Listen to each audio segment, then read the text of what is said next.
The first thing is to find the breast and the lower angle of the scapula. Scapula here, the breast here, and the line in between here. In front of the scapula is the latissimus dorsi muscle going in a line just approximately like this. And at the lower, here's the curvature, and the diaphragm on this patient will be somewhere like this. So now we have defined the borders of the chest cavity. And then from the lower angle of the scapula towards the papilla of the breast, just in front of the latissimus dorsi, I will have my 5 centimeter utility incision.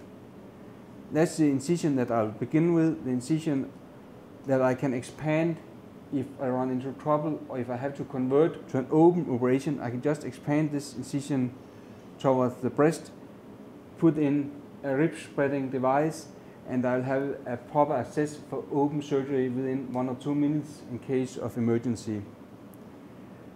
After placing this incision, I'll put the scope in the chest cavity and access the cavity. Is there any adhesions? Where is the diaphragm proper placed? Where is the pathology? And at that point, I will plan the operation. And of course, if I find dense adhesions or very unexpected pathology, I can just proceed with expanding this incision and do a normal open operation. After assessing the cavity, I will place the 2 lower ports. And I would like to have one just at the top of the diaphragm and in front of the lung. That will be somewhere here. That will be my port, my incision for the camera. With this angle, I have a view in front of the hilum of the lung, in front of the big vessels and all the structures. And with the camera here and access here, I can control all the major vessels for chest cavity. And the last incision, I will then place more posterior at the same level as the front one at the top of the diaphragm, somewhere here. Those 2 will be placed with the camera in from the superior incision, so I can be sure of the placement. Now I end up having the camera in the middle and the 2 working channels here, and then it will feel naturally when I look at the screen that I'm looking in between my hands, and I'll do the surgery like this with the screen view. At the end of the procedure, I'll use the anterior lower incision for placing the chest tube, and the 2 other incisions will be closed. And even if I do have to convert during the procedure, I can still use the lower incision for tubes afterwards. So therefore, I'll not give the patient any unnecessary incisions. And I think it's beneficial with the anterior approach, both in a direct access to all the major vessels, all the dangerous structures, and also because the intercostal space is wider in the anterior part of the chest than it is in the posterior part. I've done some procedures with a camera incision, a camera port below the scapula, and it can be very narrow, and you are fighting with the ribs during the procedure, so it's a lot easier from this angle.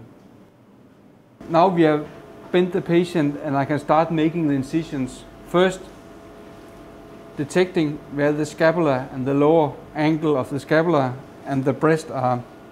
The latissimus dorsi will be here, and I can actually feel the intercostal space here.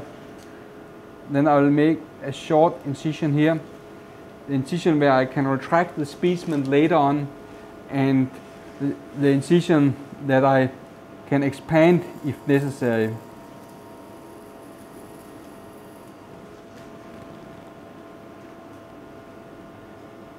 With this incision, I try to do it muscle sparing even if I expand it. So we mobilize the anterior part of the latissimus dorsi a bit, and then go along the fibers in the serratus anterior muscle. And the first look inside just to assess the cavity and plan the positioning of the two lower incisions. It looks proper. Here, a well-defined fissure. Using the angulation of the scope to look down, seeing that the diaphragm is coming low there, placing the two lower incisions at the top level of the diaphragm. It's beneficial to use a few moments on creating the incisions proper with no bleeding, because that will interfere with the site during most of the operation. Now again, have created the triangle with the camera in the middle and the two working stations on each side of the camera. Then it feels more natural looking at the screen and using your hands down here at the side.